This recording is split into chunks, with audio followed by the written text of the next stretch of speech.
Dears, പ്രകാശത്തിന്റെ 4 പ്രധാനപ്പെട്ട സവിശേഷതകൾ നമുക്ക് പഠിച്ചാലോ 1 മിനിറ്റിന്. അപ്പൊ ഇതാണ്ട് ഏറ്റവും ആദ്യത്തെ സവിശേഷതയാണ്, ഇവിടെ മക്കൾക്ക് ഇതാണ്ട് നല്ല സ്മൂത്ത് ആയിട്ടുള്ള ഒരു സർഫസ് കാണാൻ വേണ്ടി പറ്റുന്നുണ്ട്. ഈ സ്മൂത്ത് ആയിട്ടുള്ള സർഫസിൽ ലൈറ്റ് റേസ് വന്ന് ഇങ്ങനെ ഇൻസിഡന്റ് ചെയ്യുമ്പോൾ അത് ക്രമമായിട്ട് തന്നെ പ്രതിപദിച്ചു പോകുന്നു. ഇങ്ങനെയുള്ള റിഫ്ലക്ഷനെയാണ് നമ്മൾ ക്രമപ്രതിപതനം എന്ന് പറയുന്നത്.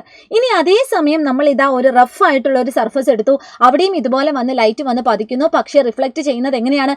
ഇറഗുലർ ആയിട്ടാണ് അല്ലെ? അത്തരത്തിലുള്ളതിനെയാണ് നമ്മൾ വിസരിത പ്രതിപതനം എന്ന് പറയുന്നത്.